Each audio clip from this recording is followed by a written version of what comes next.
जय हिंद प्यारे देशवासियों। कंपटीशन वॉर के यूट्यूब चैनल में आपका स्वागत है। मेरा नाम है संदीप, उपस्थित हूं आपके लिए लेकर एक नई वीडियो।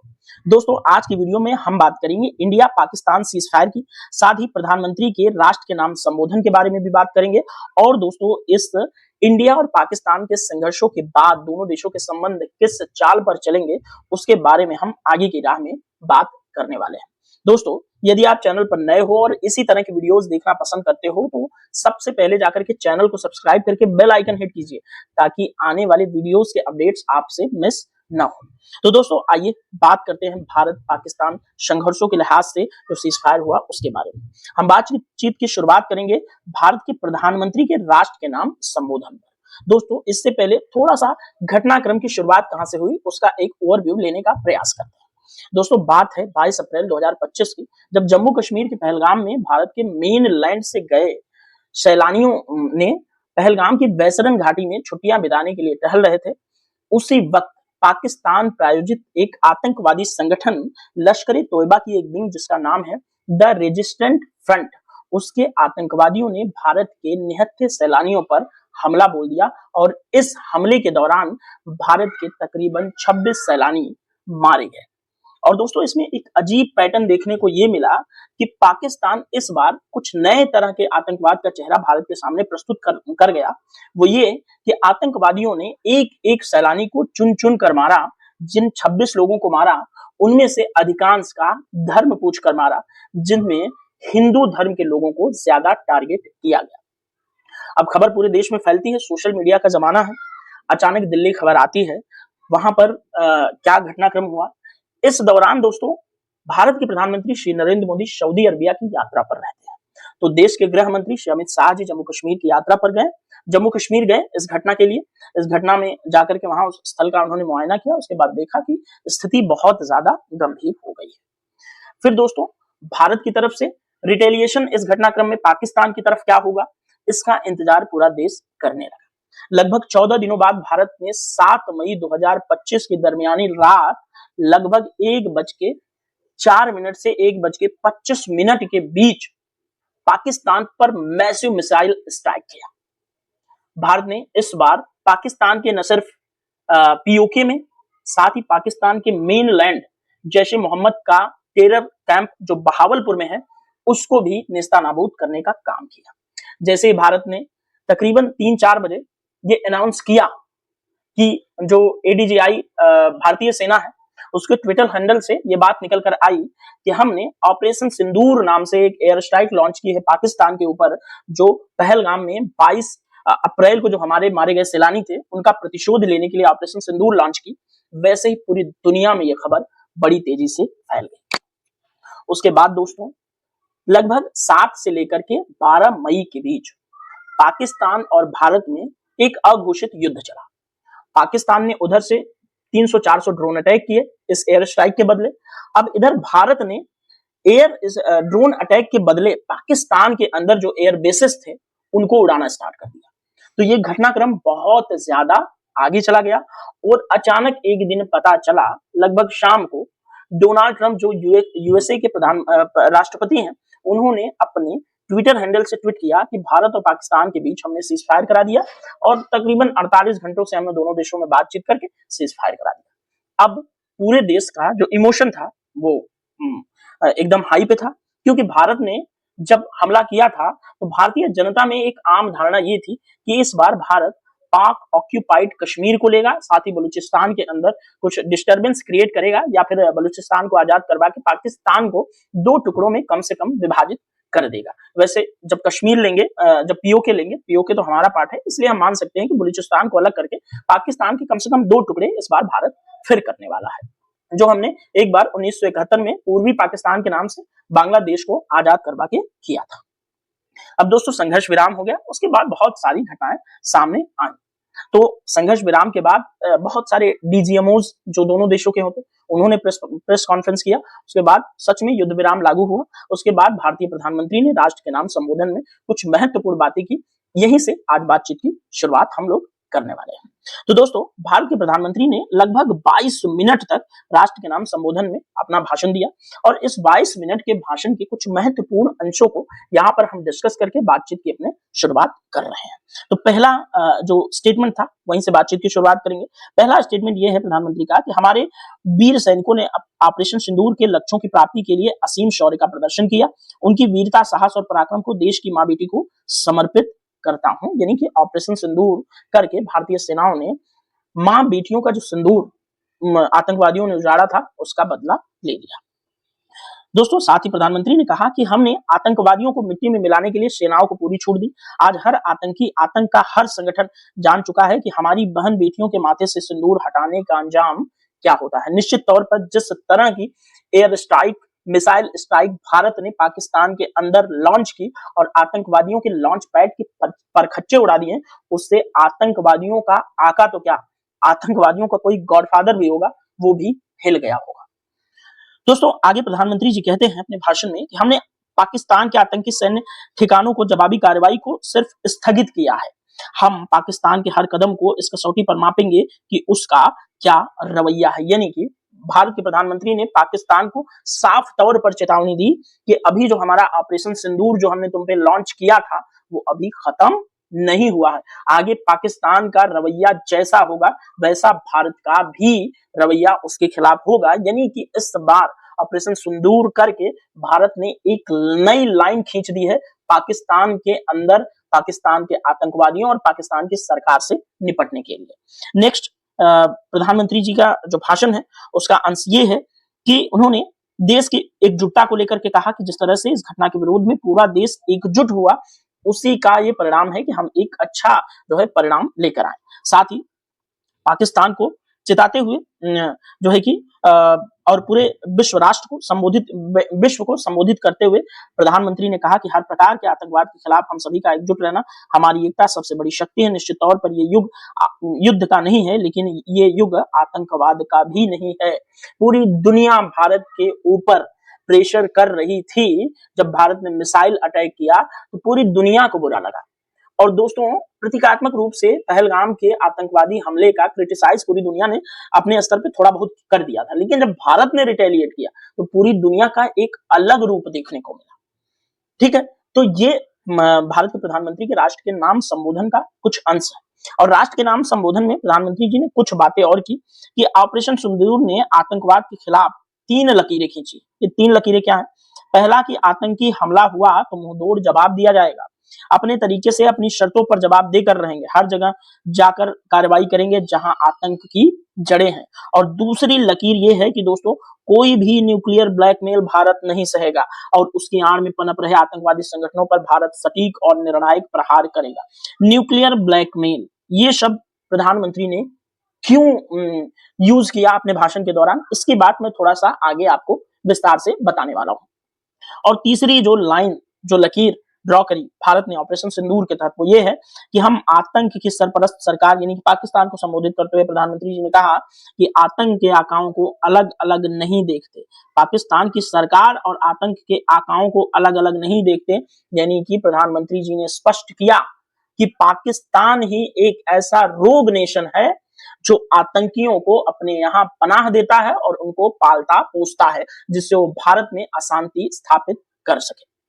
साथ ही दोस्तों, ऑपरेशन सिंदूर के दौरान दुनिया ने पाकिस्तान का घिनौना सच देखा जब मारे गए आतंकवादियों को विदाई देना पाकिस्तानी सेना के बड़े बड़े अफसर उमड़े थे। जो भारत ने बहावलपुर में एयर स्ट्राइक की थी जैश के कैंप पर, तो देखा गया कि जो भी आतंकवादी मरे थे उनके जनाजे में पाकिस्तानी सेना के जनरल्स, वहां आईएसआई के अधिकारी उपस्थित थे। इससे साफ होता है कि पाकिस्तान अपने ही नागरिकों का इस्तेमाल करके आतंकवाद को समर्थन करता है। कोई अलग से चीजें नहीं आती, ये सिर्फ पाकिस्तानी आर्मी का ही जो है किया धरा होता है। इससे ये बात स्पष्ट हो गई। स्टेट स्पॉन्सर आतंकवाद का ये सबूत है। हम भारत और नागरिकों को किसी भी खतरे से बचाने के लिए लगातार निर्णायक कदम उठाते रहेंगे, ये प्रधानमंत्री जी ने कहा। अब प्रधानमंत्री जी के समस्त संबोधन की लगभग 6-7 महत्वपूर्ण बातें हैं, उसको आप देख लीजिए। पहला है, पहलगाम में निर्दोष मासूमों को उनके परिवार के सामने, बच्चों के सामने बेरहमी से मार डालना आतंक का एक विभत्स रूप है। साथ ही आज हर आतंकी संगठन जान चुका है कि भारत अपनी बहन बेटियों का सिंदूर मिटाने वालों का क्या अंजाम करता है। युद्ध के मैदान पर हमने पाकिस्तान को हर बार धूल चटाई, कोई भी न्यूक्लियर ब्लैकमेल अब भारत नहीं सहेगा। इसकी बात बार बार हो रही है और साथ ही दुनिया ने देखा कैसे पाकिस्तान के ड्रोन मिसाइलें भारत के सामने तिनके की तरह बिखर गए और साथ ही पाकिस्तान की तैयारी सीमा पर वार की थी, लेकिन भारत ने पाकिस्तान के सीने पर वार किया।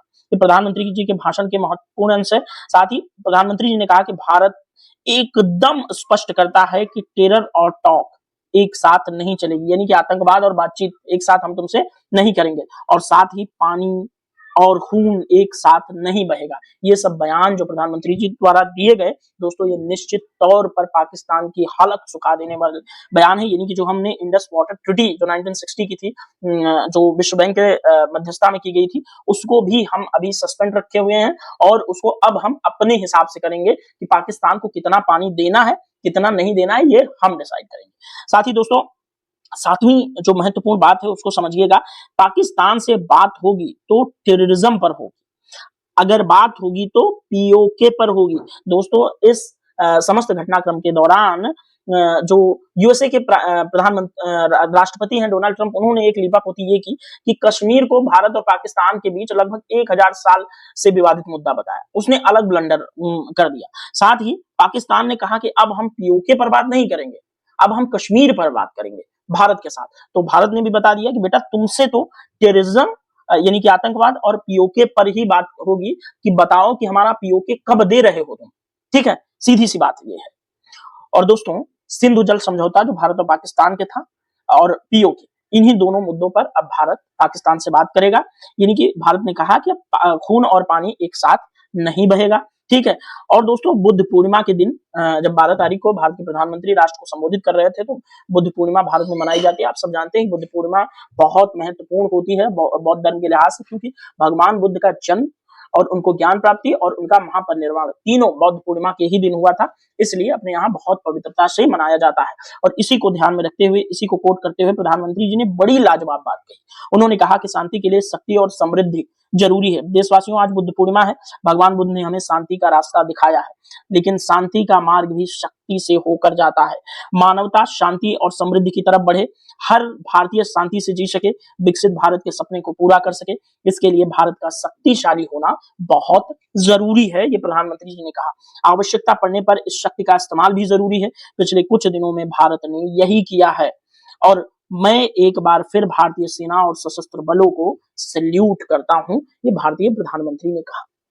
और दोस्तों, इस 4 दिनों तक चले भारत पाकिस्तान के बीच अघोषित युद्ध में पाकिस्तान ने अपने आम नागरिकों को भारत को लेकर के एक प्रोपेगेंडा फैलाया। पाकिस्तान इस 4 दिनों तक चले संघर्ष के बाद जो पिटाई खाई, उसको उसने अपनी जीत मान ली। पाकिस्तान के तमाम अखबारों में वहां की सेना इसको अपना जीत बता रही है और पाकिस्तान के लोग सड़कों पर उमड़ रहे हैं जीत का जश्न मनाने के लिए। उन आम व्यक्तियों को, बेचारे को पता ही नहीं है कि पाकिस्तान कितना पिट कर गया है। उसके कई फाइटर जेट हमने मार गिराए और उसी के आम नागरिकों ने ट्विटर पर बहुत सारे वीडियोस लीक करें कि पाकिस्तान की टेरिटरी में घुसकर भारत ने उनके एयर बेसिस पर हमला किया है। फिर भी पाकिस्तान वालों को क्या बुद्धि नहीं आती कि भाई भारत जीता है, क्लियर कट विक्ट्री है भारत की इस मामले में, और तुम लोग फालतू में हवाबाजी कर रहे हो। और उसी दौरान पाकिस्तान ने एक ब्लंडर और कर दिया। उसने कहा कि पंजाब के आदमपुर में जो भारत का एयरबेस है, उसको हमने बहुत ज्यादा नुकसान पहुंचा दिया है और उस एयरबेस पर स्थित S-400 जो एयर डिफेंस सिस्टम है, उसको तो हमने नेस्ता नाबूद कर दिया है और अब आदमपुर एयरबेस को रिन्यू करने में भारतीय सेना को लगभग 3-4 महीने लग जाएंगे। इसी बात के लिए पाकिस्तान के गाल पे जोरदार थप्पड़ मारते हुए भारतीय प्रधानमंत्री जी लगभग जो है 3 घंटे पहले, यानी कि 13 मई 2025 को आदमपुर एयरबेस जा पहुंचे और उन्होंने वहां के एयर वॉरियर्स को कंग्रेचुलेट किया और उन्होंने कहा कि जिस प्रोफेशनलिज्म के साथ आपने राष्ट्रभक्ति निभाई है, उसकी हम सराहना करते हैं। और उस एयरबेस की बहुत सारी वीडियोस, फोटोज आई, जिससे अब पाकिस्तान के लोग अगर नहीं जानते आदमपुर के बारे में, तो जाकर के प्रधानमंत्री जी का यूट्यूब चैनल है, प्रधानमंत्री नरेंद्र मोदी, उसको देखिए और इस एयरबेस का अच्छे से मुआयना करिए कि ये एयरबेस आज भी ऑपरेशनल है और बिल्कुल सुरक्षित है और आपकी पाकिस्तानी आर्मी और पाकिस्तानी सरकार जो प्रोपेगेंडा फैला करके ये बता रही कि हमने आदमपुर एयरबेस को खत्म कर दिया, भारत के 5 फाइटर्स मार गिराए, जिनमें 3 राफेल थे, मिराज थे, मिग-29 थे। अबे बेवकूफों, क्यों गुमराह कर रहे हो भोली भाली जनता को? भाई उनको रोटी, कपड़ा, मकान, बेसिक जरूरतें दो, विकास करो, क्यों फालतू में लड़ाई में पड़ रहे हो? मारे जाओगे। समझ है इतनी कि पिटते हैं, हर बार पिटते हैं। 1947 के अक्टूबर महीने से लेकर के आज 2025 तक पाकिस्तानी भारतीय सेना के हाथों पिटते ही आ रहे हैं, लेकिन बुद्धि बिल्कुल नहीं आ रही कि भाई शांति से रहो। इतना बड़ा देश है, विकसित राष्ट्र होने की राह पर है, स्पेस में भारत पता नहीं कहां चला गया, और तुम लोग आज भी लड़ने की सोच रहे हो। और दोस्तों, मैं आपको बताऊं तो पाकिस्तान को ये बुद्धि देता है चाइना, क्योंकि चाइना भारत का दुश्मन है, तो वो चाहता है कि भारत को डिस्टर्ब करने के लिए पाकिस्तान को थोड़ा थोड़ा आर्म एंड एमुनेशन देते रहो, मिसाइल वगैरह जो उसने PL-15 दिया, जिसको भारत में गिरा पाया गया, जो चली ही नहीं, 20 से फट गई, वो दे दे करके सोचता है कि इसको लड़ाए रखो, इसको उलझाए रखो, क्योंकि उसने पाकिस्तान के ग्वादर और POK के अंदर $60 बिलियन के आसपास का इन्वेस्टमेंट कर रखा है, इसलिए उसको पाकिस्तान को अपना बेटा बना करके वो पाल पोस रहा है। तो पाकिस्तानियों, थोड़ा सा यार बुद्धि का इस्तेमाल करो, कोशिश करो। दोस्तों, अब आते हैं ट्रंप के बयान पर। ये जो दादा बन रहा है, जो यूएस का प्रेसिडेंट है, इसने कहा, सीज फायर जब हुआ तो इसने कहा, after a long night of talk mediated by United States, I am pleased to announce that India and Pakistan have agreed to full and immediate ceasefire। यानी कि हमने भारत और पाकिस्तान के बीच बातचीत करवा दिया लगभग 48 घंटों से, यानी कि रात भर हमने प्रयास किया भारत और पाकिस्तान की तरफ बात करके, अब हमने सीज फायर करवा दिया। तो ये बेचारा नेता बनने का आदी है, ठीक है, क्रेडिट खाऊ आदमी है, तो इसने क्रेडिट ले लिया, और इसने दोनों कंट्रियों को क्या किया, कॉमन सेंस यूज करने और ग्रेट इंटेलिजेंस का इस्तेमाल करने के लिए क्या किया, कांग्रेचुलेट भी कर दिया। चलो, भारत को कांग्रेचुलेट किए ग्रेट इंटेलिजेंस यूज करने के लिए, और भारत को कॉमन सेंस की बात तुम सिखाओगे, कमाल की बात है। और इस आदमी ने एक खतरनाक ब्लंडर और किया, जिससे पूरी दुनिया को यह बात पता चली कि पाकिस्तान ने भारत को न्यूक्लियर वेपन इस्तेमाल करने के नाम पे ब्लैकमेल कर दिया। इसकी पूरी जो है कि ट्वीट आप पढ़ लेना, लेकिन मेन चीज जो है उस पर ध्यान रखा, आप देखिए, millions of good and innocent people could have died. ये पूरे घटनाक्रम को थोड़ा सा समराइज करते हुए बताना चाहता है कि भारत और पाकिस्तान परमाणु युद्ध के मुहाने पर चले गए थे, और हमने जो शांति वार्ता उनकी करा दी, यानी कि सीज फायर करा दी, उसमें हमने बहुत बड़ा काम किया हुआ है। तो इसके ये ट्वीट से निकलकर सामने आई, और ये पगला यही नहीं रुका, उसके जस्ट 3-4 दिन बाद, यानी कि लगभग 12 तारीख को इसने एक प्रेस कॉन्फ्रेंस में, छोटी सी प्रेस कॉन्फ्रेंस की, उसने कह भी दिया कि हमने भारत और पाकिस्तान के बीच परमाणु जंग रोक दी, नहीं तो एक बुरी न्यूक्लियर वॉर छिड़ सकती थी, लाखों लोग मारे जा सकते थे, मुझे इस पर गर्व है, और ब्ला ब्ला जो भी इसने मतलब अपनी तारीफ में झोंकना था उसने झोंक दिया, ठीक है।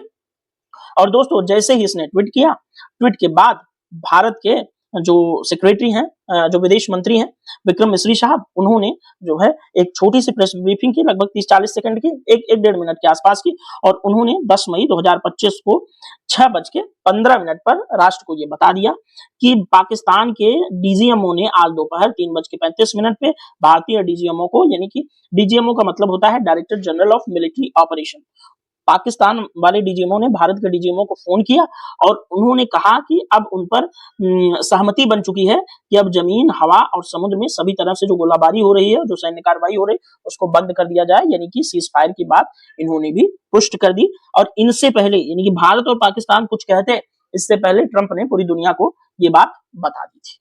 अब दोस्तों, ऑपरेशन सिंदूर की पूरी जानकारी लगातार जो हमारी जो है विंग कमांडर व्योमिका सिंह और कुरैशी मैडम दे रही थी, साथ में विक्रम मिश्री साहब तो डेली बेसिस पर ब्रीफ कर ही रहे थे देश को। उसके बाद जो है हमारी तीनों सेनाओं ने और DGMO ने एक प्रेस कॉन्फ्रेंस की, और बाकायदा प्रेस कॉन्फ्रेंस में भारत ने संपूर्ण घटनाक्रम को बताया, और हमने पाकिस्तान को कितना नुकसान पहुंचा इसके बारे में भारतीय सेना ने बहुत सारी बातें, जो डिटेलिंग जितनी बताई जा सकती थी, पब्लिक डोमेन में जो बातें थी, उसको बता दिया। और इसकी थोड़ी थोड़ी बातें आप समझिए, ठीक है। पाकिस्तान ने आतंकवादियों का साथ दिया, हमें जवाब देना पड़ा। पाकिस्तान हमले के दौरान हमारे सभी सिस्टम एक साथ एक्टिव हुए, मॉडर्न डेज वॉर फाइटिंग के लिहाज से ये बहुत अहम था।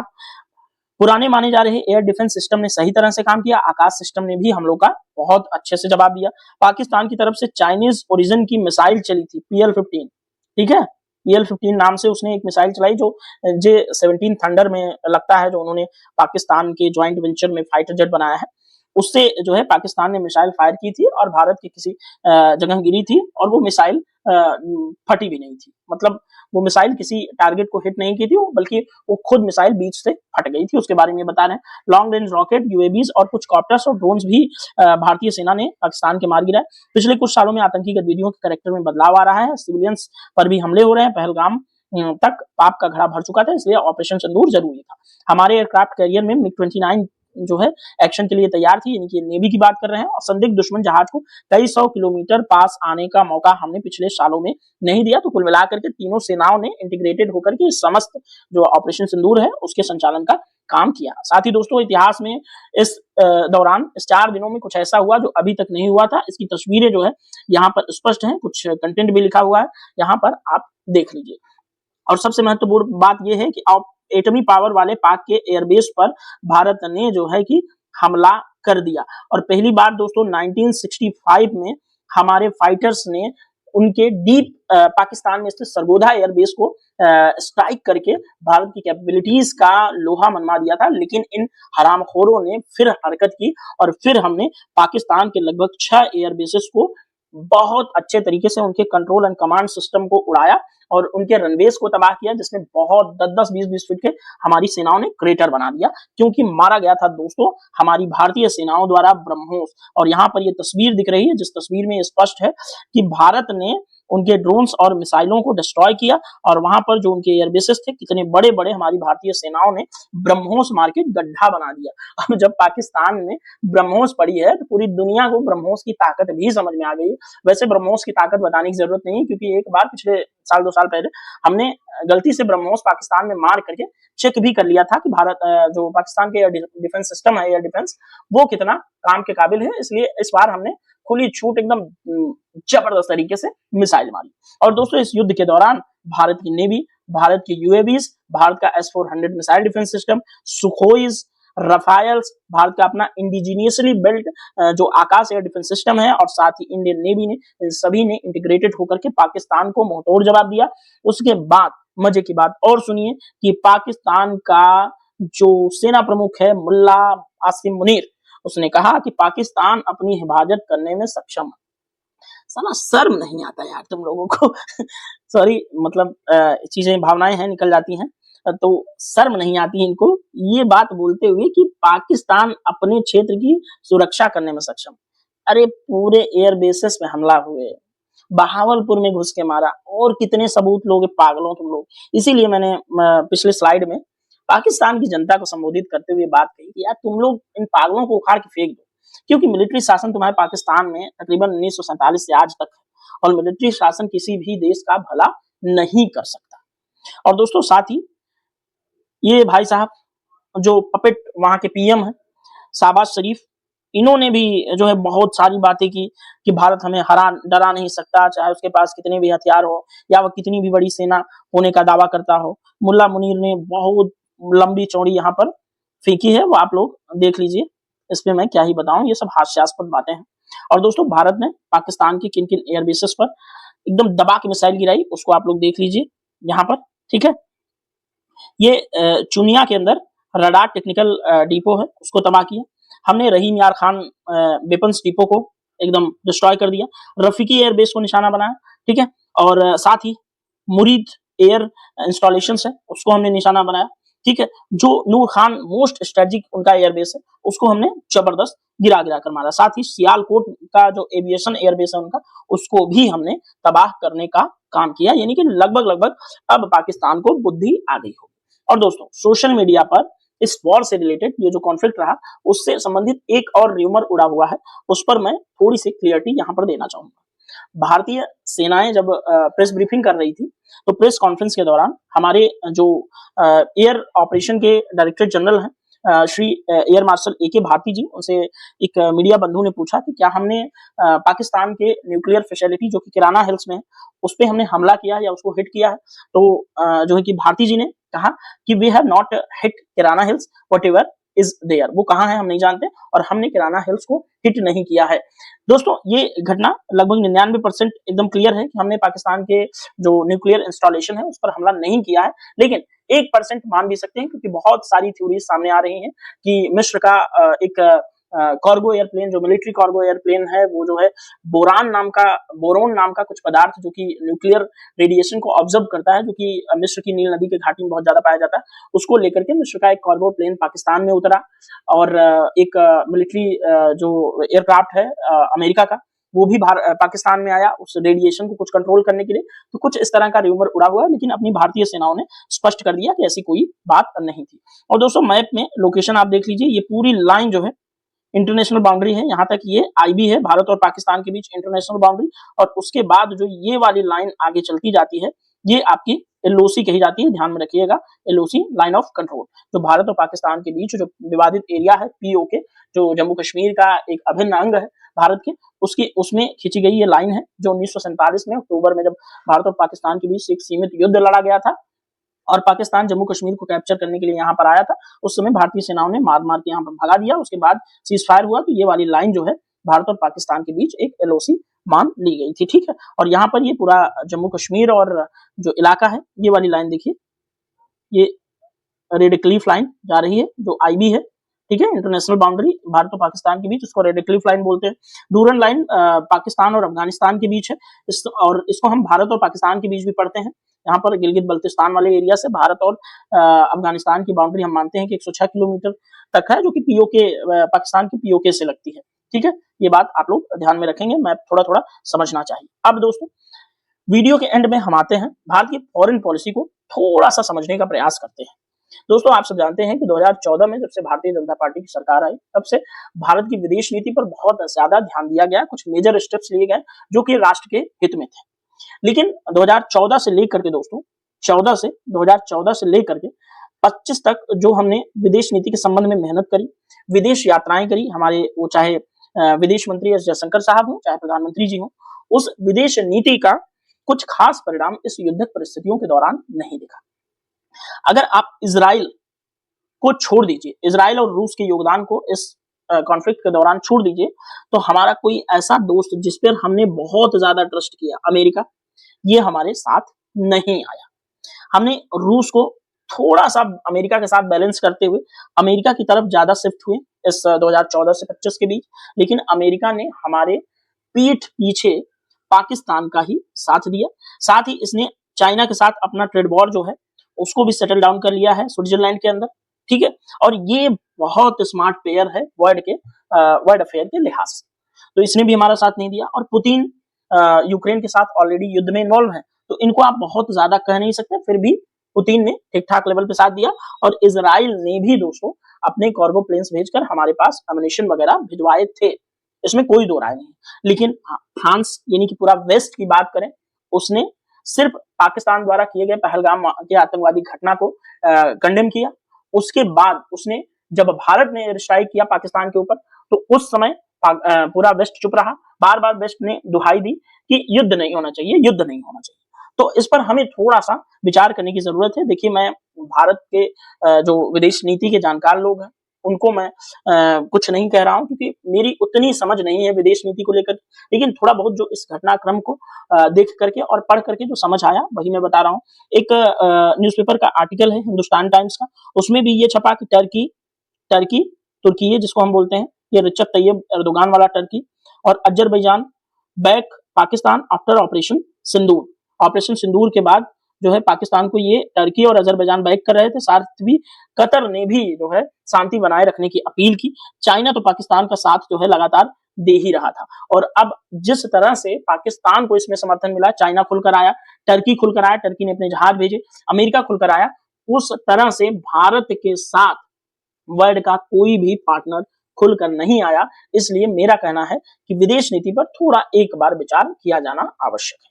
साथ ही भारत को अब अपनी राष्ट्रीय सुरक्षा को लेकर के बहुत सोचना होगा, क्योंकि भारत अब दुनिया में ये समझा जाना चाहिए कि जब लड़ेगा, चाहे वो चीन से हो चाहे पाकिस्तान से हो, तो दुनिया का कोई भी राष्ट्र हमारी तरफ से लड़ने नहीं आएगा और हमें जरूरत भी नहीं है। हम अपने आप में बहुत पर्याप्त हैं, हमारी सेनाएं शूरवीर हैं, हम दुनिया की चौथी सबसे बड़े जो है एयरफोर्स है, सबसे बड़ी नेवी है, इसलिए हमें जरूरत नहीं है। और साथ ही अगर लैंड फोर्सेज यानी कि थल सेना की बात करें तो हम पूरी दुनिया में दूसरे नंबर पर कंसीडर किए जाते हैं चाइना के बाद, इसलिए हमें किसी की जरूरत नहीं है। लेकिन फिर भी विदेश नीति के लिहाज से समझना होगा कि जो हमारे सगे और प्यारे यारे बनने का प्रयास करते हैं वो युद्धक परिस्थितियों में हमारे साथ कहां तक चले।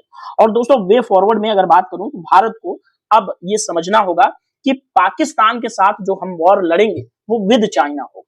चाइना बैक से जबरदस्त सपोर्ट करता है पाकिस्तान को, ये सब आप लोगों ने इस युद्धक परिस्थिति के दौरान देखा। तो इसलिए भारत के अंदर हथियारों के लेवल पर आत्मनिर्भरता बहुत जरूरी है। इसमें मेरा कुछ सुझाव है कि आपको अपना खुद का 5th जनरेशन फाइटर प्लेन बनाना होगा, जो एमका है खुद का बनाना होगा, ठीक है। लेकिन एमका के बारे में ये कयास लगाया जा रहा है कि लगभग 2035 तक अगर हम बहुत ज्यादा प्रयास करेंगे तब जाकर के 2035 तक एमका को ऑपरेशनल कर पाएंगे, वो भी संख्या हम एक स्क्वाड्रन भी नहीं बना पाएंगे।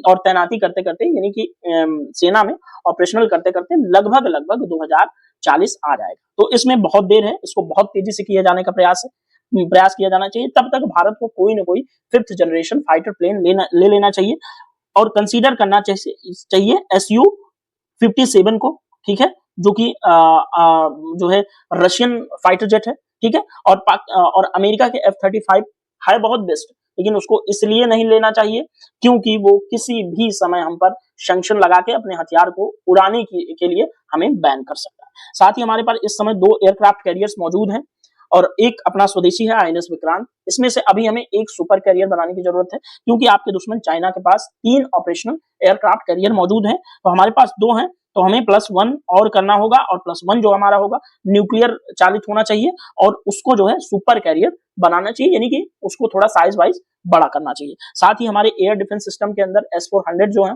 और हमारा इंडिजिनियसली बिल्ड जो आकाश एयर डिफेंस सिस्टम है वो चाहे बराक 8 हो, ये सभी चीजों को हमें और ज्यादा मजबूत करने की जरूरत है। और S-400 अभी सिर्फ हमारे पास 5 है, हमें कम से कम 10 से 15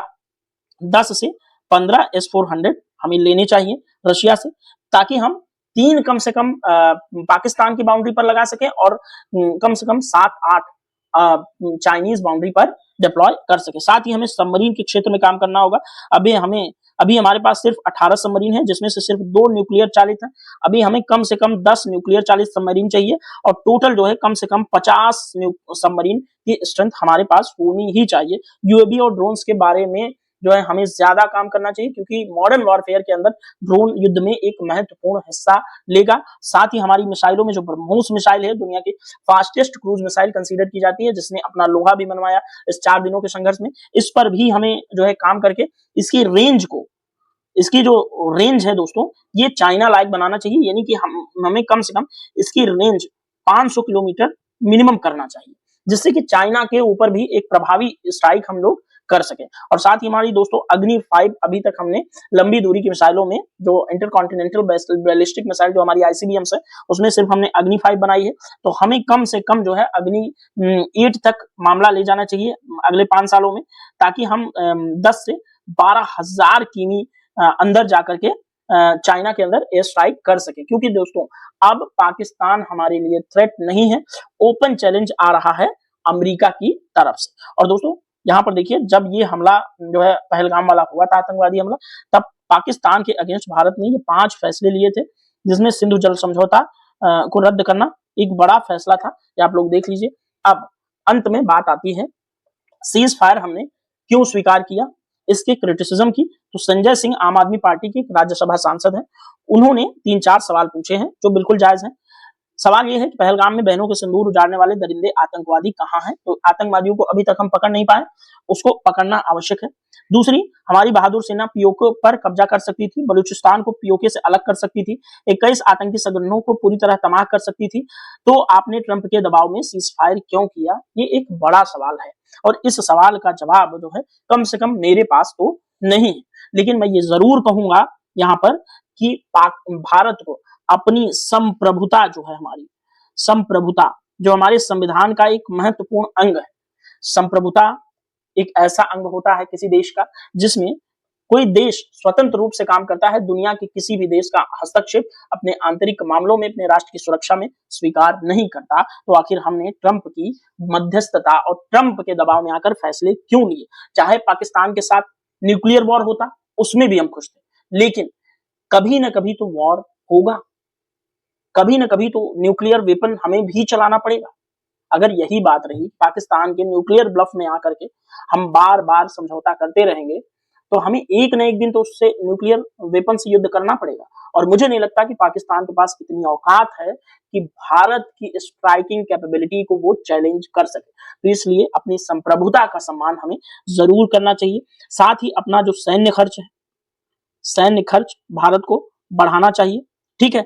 और अपने घर के अंदर घरेलू लेवल पर R and D research and development पर बहुत ज्यादा खर्चा करने की जरूरत है, ताकि हम कम से कम फाइटर जेट के इंजन अपना बनाने लगे, फाइटर जेट्स अपना बनाने लगे, मिसाइलें अपनी बनाने लगे, एयर डिफेंस सिस्टम, हम आकाश की रेंज को और ज्यादा बढ़ाएं। तो आकाश अभी मीडियम लेवल का एयर डिफेंस सिस्टम है, उसको हम बढ़ा करके लॉन्ग रेंज पर ले जाएं। और हमारा जो पीएडी और एएडी एयर डिफेंस सिस्टम, जो एडवांस एयर डिफेंस सिस्टम और पृथ्वी एयर डिफेंस सिस्टम है, उसको और ज्यादा अच्छा बनाए जाने की जरूरत है। और तीसरी बात जो महत्वपूर्ण रूप से है, वो ये है कि भारतीय सेनाओं को मॉडर्नाइज किए जाने की जरूरत है, उनको आधुनिक कीजिए और सैन्य खर्च बढ़ाना इसका महत्वपूर्ण हिस्सा है। और चौथी और महत्वपूर्ण बात कि अपनी विदेश नीति पर एक बार खुल करके अच्छे से विचार किए जाने की जरूरत है, और दुनिया के राष्ट्रों को समझाना है कि हमारे घरेलू मुद्दों में किसी भी राष्ट्र को हस्तक्षेप नहीं करना है, वो चाहे अमेरिका ही क्यों ना हो। और हमें अपने इतिहास से सीख लेते हुए 1971 का बांग्लादेश रेवोल्यूशन वॉर याद करना चाहिए, जब तत्कालीन प्रधानमंत्री इंदिरा गांधी जी ने एक कुशल नेतृत्व का परिचय देते हुए अमेरिका को भी घुटनों पर ला दिया था। तो दोस्तों, इस वीडियो में इतना ही। इस वीडियो में मैंने समस्त घटनाक्रम को समराइज करते हुए जो वे फॉरवर्ड हो सकता है उसकी बातें की। तो दोस्तों, अब इस वीडियो में इतना ही, क्योंकि अब संघर्ष विराम हो गया है। तब कोई घटना पाकिस्तान की तरफ से न देखने को मिले तो बेहतर है, दोनों देशों में शांति स्थापित रहे, क्योंकि आम जन की जो खुशहाली है वो शांति में ही निर्भर करती है। तो दोस्तों, इस वीडियो में इतना ही, मिलेंगे नेक्स्ट वीडियो में, तब तक के लिए thank you so much, bye bye, जय हिंद, भारत माता की जय।